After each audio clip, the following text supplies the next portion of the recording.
this report is based upon 85,000 counseling which we have done last year, more than 40K assessments which we have done last year.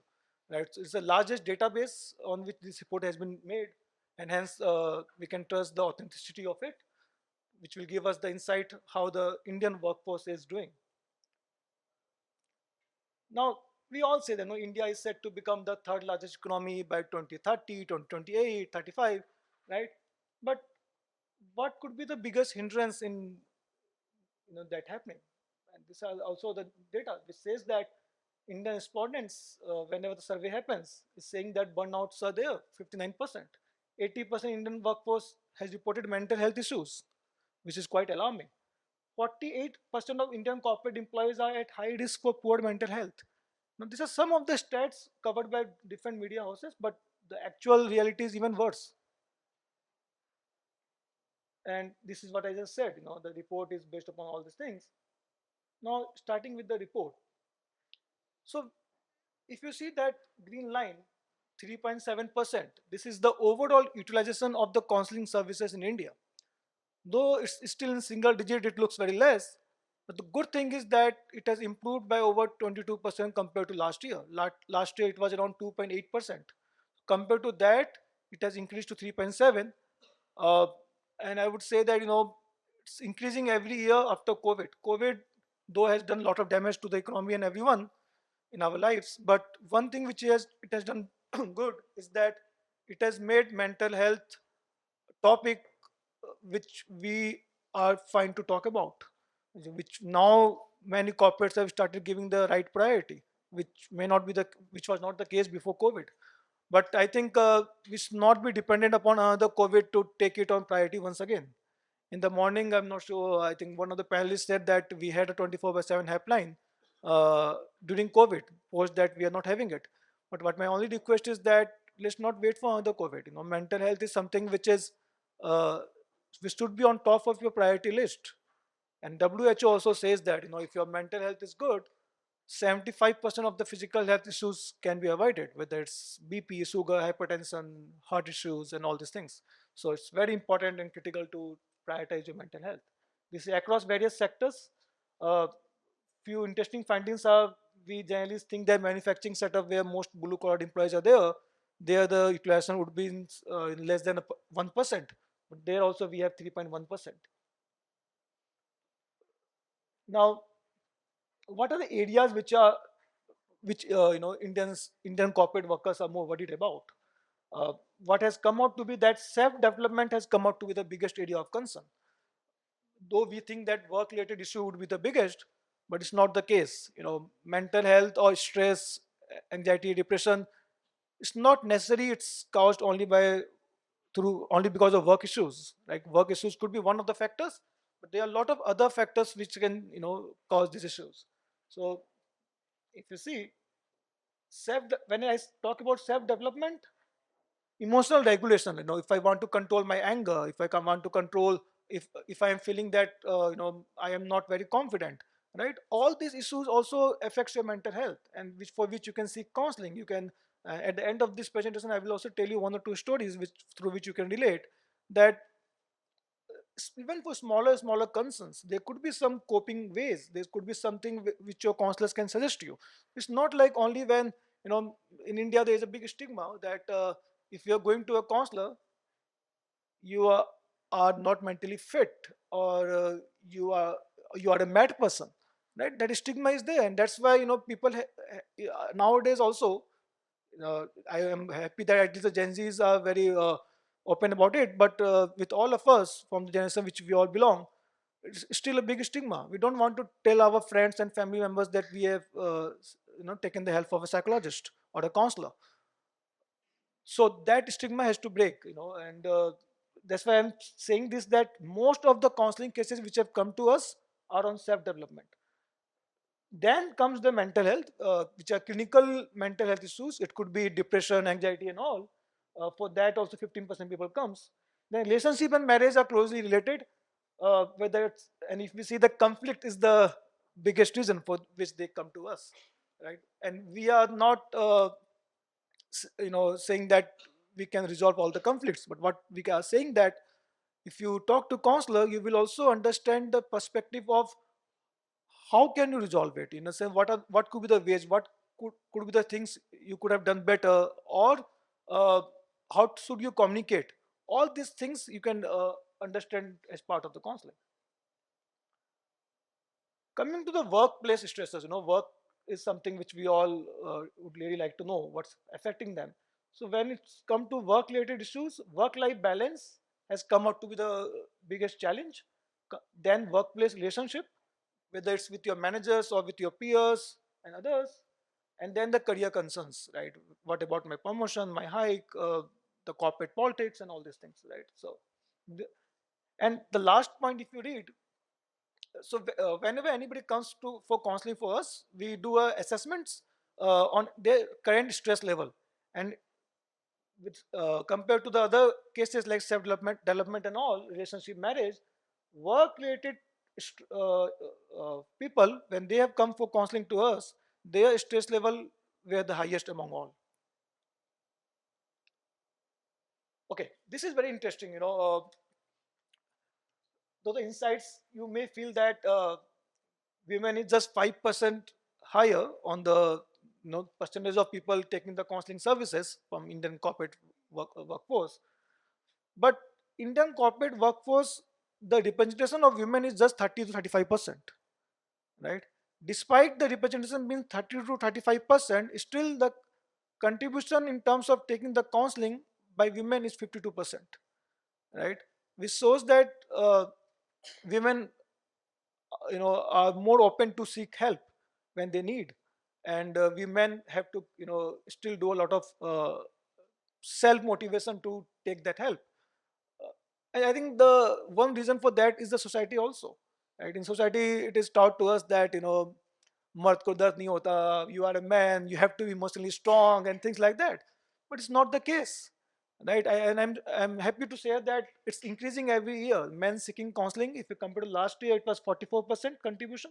This year it has come to 47, which is a good trend to have. But I'm sure that with the time to come, we all will realize that it's not gender dependent. Mental health support, emotional support, it doesn't come to anybody looking at your gender, right? So even if you are men, you are equally need you can equally need the counseling services. This is another interesting finding. I think in the morning also somebody was talking about it, that less than 35 years of age, in fact more than 78% of our counseling sessions are taken by less than 35 years of age, right? Again, it's alarming data. We all say that India is the youngest country of the world. We have the biggest workforce in the world, right? And that will define India in the coming years. But then if the Indian youngsters are having so much, see, there is two way of looking at this data. One way is that we can say, okay, they are the ones who are not following the stigma, they are the ones who are coming out for help, and that's why their percentage is more. That is also one way of looking at this data. But the other way is that yes, the data is alarming, right? Which also tells us that we need to do something about this generation. Now, again, this slide, I will just, before I talked about this slide, how many of you agree that on a daily basis nowadays, we are spending more time with our managers compared to our own family? How many of you agree with that? 8 to 9 hours we are sleeping, to 1 2 hours we are eating, right? 9 10 hours, I'm not taking the 70 90 hours for a week, but 9 to 10 hours we are at office, 1 2 hours we are commuting, right? How many hours are left with the family, right? So how many of you will agree that we are spending more time with our managers compared to our family members on a daily basis, right? If I talk about at least the work weekdays. Good. So when we are spending the most of our time with our manager compared to our family member, our managers are the one who are who can identify changes in our behavior in the best possible way, because he is interacting with you day in and day out, right? So the chances of your manager finding some change in your behavior or feeling a need for you to seek counseling is the highest. And that's why as part of one of our program, in our core EAP program, we do a manager sensitization workshop where we sensitize the managers on two things: how to identify such cases in your team, and then how to refer them for a counseling.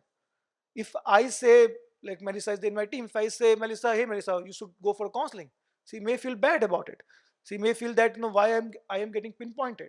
So there should be a subtle way of saying this, so in which she feels empowered and supported rather than being feel pinpointed. And that program which we do has actually helped us in not only getting more people for counseling, but has also helped us in saving a lot of lives, which you can see in this data. 1%, even though it is less, even though 1% of the overall counseling which we have done are referred by managers, but in that data, what has come out to be surprising is that 59% of those cases which are referred by managers are having suicidal tendencies. Yeah. Yes. See, there are multiple factors. As I said, nowadays what's happening is managers are referring someone when they feel, कि पानी sir से ऊपर चला गया है, right, या ये बंदा बहुत ज़्यादा डिस्टर्ब है, राइट, तब वो हमें रेफर कर रहे हैं। ये डेटा से एक चीज़ वो भी दिख के आ रही है कि मैनेजर्स, और second thing is the managers who are referring the employ, our services are there for that employee also, because we are covering the whole organization, but that employee has not reached out to us, because even that employee is not able to decide whether I need counseling or not, whether I should seek help or not. Even though he's having a suicidal tendency, he's not able to decide. And that's when your manager can help you out, and that's why I think this shows, and we all are managers in our lives. Uh, this is also one thing to highlight among us, that are we doing justice to this with our team or not, right? It's getting the productivity out of them, getting the work done from them is one aspect of our manager's role, but are we taking care of their mental health? Are we taking care of their overall well-being, right? So this is also, and I think in the morning someone said, and I totally agree with that, it's not HR's responsibility only. HRs can only get you some types and all done, but eventually it is the leader's responsibility, it is the manager's responsibility to take it forward. uh, Digital detoxification, we all know, we all need.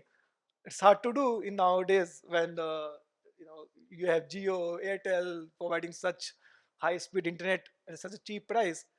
But I'm sure many of you are from that generation where you used to have a uh, broadband connection through landline, where google.com page used to take 3 minutes to load, and if it gets loaded, we all would be feeling so happy, yes, Google got loaded. And we used to serve at the night time, because night time the speed would be better, right? I hope many of you remember that. From that age to this age where everything is on tip of your finger, I think it's very important to take a break from there, right? Digital detoxification, uh, I know in the work life it becomes very difficult, but I think, for example, I take a 10 days break from this every year. It's a fixed time. All in my team knows that Office will not be available on phone, email, everywhere on these 10 days. And those 10 days of detoxification actually, helps me not only to get de-addicted, but also become aware, that what you were doing wrong, right? So, and see, 60% individual who took this assessment is saying that their balance is bad. Now, coming to mental health, these are the assessments which we have done for depression, anxiety, and suicide or self-harm. 87% people who have taken the depression assessment have been screened positive, and similar data for anxiety. But and for suicide also, it's alarming. 28% it is, right? And if you see, it is increasing. That's the biggest challenge. Last year it was around 22%. This year, people who have taken the suicidal risk assessment, it is 28%, right? Uh, a country like us, where we need skilled workforce, where we need people to be more productive, people to be more active, there this kind of tendencies are very alarming. And होता क्या है, हमारे यहाँ की कोई एक company में एक सुसाइड होगा जिसको मीडिया हाईलाइट करेगी, तब हम सब जगते हैं यार, वे मीडिया में हम डिबेट करते हैं, दोस्तों से चाय पे चर्चा करते हैं, राइट? कि ये इस कंपनी का कल्चर ऐसा है इसलिए ये हुआ वो हुआ. But if you just look around, मतलब, since I am this in this profession, I meet around 50 CHROs in a month. I can tell you that this is happening in every company, and it's not only because of work issues. Please understand that it's not only because of work issues. Work issues could be the reason for 40% of suicides. Maybe. I'm not having the right data, but for 60% the reasons could be different. It could be a personal issue, it could be a divorce case, it could be a parenting issue, right? It could be addiction, right? It could be anything.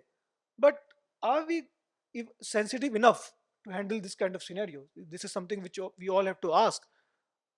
And I think if you can save a single life in your company by having a counseling services for all of them, I think it's worth. It's worth. Even though utilization, many company, many CSR says tells me that Aatish, my utilization last year was just 2%. If only 2% of my workforce is using that, why would I need that? Right? My only pushback to him is that, see, it's costing peanuts to you. But if that 2% utilization, if that can also save one life, you never know. You will never get to know about that, right? That and that's more than worth. Yeah, but timely support can definitely help. Out of all the people who have shown, who have been skin positive for depression and anxiety, after taking the counseling help, that's why we do a pre-screening. Before we do the counseling, we do a pre-screening. After taking the counseling help, almost 50% of them have shown improvement and have come out of those cases. And that's why we proudly say that counseling helps. It's not something which is new. It's not like कोई नया product आया market में counseling बोल के. Right? It's there since decades and it has helped a lot of people. In fact, at 1to1, I can proudly say that in the last 2 decades, we have on paper, well, outside paper it could be much more, but on paper we have saved 14,000 lives. When people have called us when they were about to do some self-harm, when they were about to take their life, and at the last resort, or just to talk to someone before they do that, take their extreme step, they have called us. And we have an immense vetted suicide prevention protocol in place at our company, through which we have been able to save 14,000 lives so far. And I take a lot of pride in that. The reason why is why I switched to this company. By the way, it's just been 9 months I have joined 1to1, and I was working with a big business empire before joining here. But the reason I switched here is that one statement by my founder that we have saved 14,000 lives so far. That actually touched me. That if you can do something where you can earn also, and you can do something for the society, saving lives, why not? Now, as last part of my presentation, I will keep it short because I know you all have heard a lot since morning and must be waiting for lunch. I will just share. There are 3 stories in presentation, but I will just share one. Uh, but before I do that, I just wanted to play a small game with all of you, so that you guys don't feel asleep. I find playing a small game with me. Yes. Okay. And for that, I will just request all of you to stand up for just 2 minutes. Great. So the rule of the game is sorry. Rule of the game is very simple. When I say, and some of you must have played it before, when I say clap, you have to clap. When I say stop, you have to stop. Simple rule. कोई cricket का rule नहीं है, 50 rules नहीं है. Simple rule. Clear? All of you?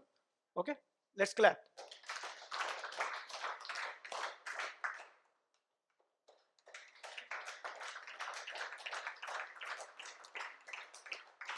Stop.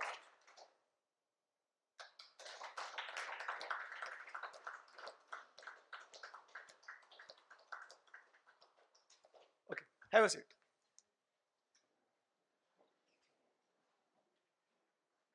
What was the instruction? Yes. When I say clap, then you have to clap. When I say stop, then you have to stop. Right? But I think all of us made mistake at either in the first tense or second instance. But are we worried about that we have done a mistake? No, right? Because we did it in a fun way. We did it as part of the game, right? And that's why we are not very harsh on ourselves. Okay, it was a game. We made a mistake. It's fine, right? But when it comes to life scenarios, when it comes to work-related issues, right? I'm sure that most of us maybe uh, would be forgiving to others, but you guys are not forgiving to yourself. Right? Many times we are very harsh on ourselves. Now, see, mistakes everybody commits, whether in life or in game. And how are you tackling that from your mental health point of view is will decide how long you will go in your career, in your life. Right? So this is the next example is the same. A IT guy who is a team leader in his team wants to become a CEO or a CTO in his company, and always wants to be a professionalist, right? He doesn't want to commit any mistake. And one day during his presentation, uh, his laptop got hanged. And it was a very, very important presentation to investors and clients. Suppose the same happens to me right now. Let's say this is not working, this gets hanged, or and I am frozen for next 2 minutes.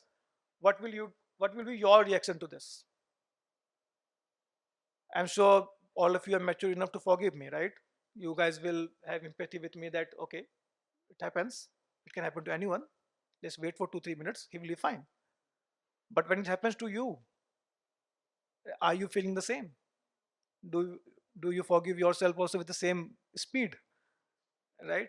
So this guy, like all of us, was very harsh on himself. He after that presentation goof up, he became you know very stressful. And this is a real life scenario I'm talking about. This actually happened with us. This person came to us for counseling, saying that I sweat a lot during presentations, and when this happened, I want to be a professionalist, I want to be CEO. How can a CEO do such kind? How can aspiring CEO do such kind of mistake? This is I should not have done that. And then we realize. I will also tell you a similar example. For example, I am wearing a casual shoe right now. If you can all have noticed, I'm not wearing a formal shoe because I am suffering from a ligament tear, because of which I'm not allowed to wear a formal shoe. Now, if I would have been my own version of few years back, for the whole presentation, I would be thinking about my shoes only. That what would others think about it, right? मैं पूरे presentation में कम से कम 10 बार अपने shoes को देखता, और आप लोग मेरे शूज को देख रहे हो कि नहीं देख रहे हो, मैं ये सोच रहा होता, right? But I hope I have not done even once, right? Because now I have learned the way to cope up with this, right? What are the ways? The way to cope up with this is that what I am more confident about, my shoes or the way I will speak. I am more confident about the way I will speak. I'm more confident about the data which I'm presenting to you, right? So I'm focusing, I'm putting my thought process there, right? This is one way of coping up with that, that you focus, you think about what you are more confident of rather than what you're not confident of, right? This is one of the coping way. And there are similarly other ways. This is called hypervigilance. The person was also suffering from that.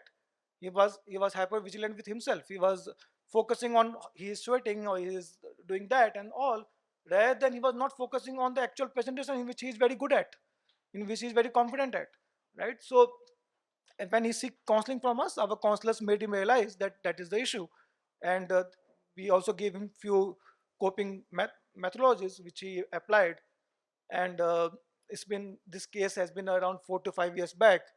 And today I'm very proud to say that he is a CTO of that company, right? So just one two small changes in the way you behave, and he took 3 sessions from us. You may not need 6 8 sessions all the time. For this issue, it was resolved in 3 sessions of 45 minutes each. I'm not saying that because of that only become a CTO. Obviously he must be having a lot of talent, but that has helped him in coping with that. So with that, there are a few more stories, but I think in the interest of time, and we all are feeling hungry, I will end it here. But thanks a lot for the wonderful audience. Yeah.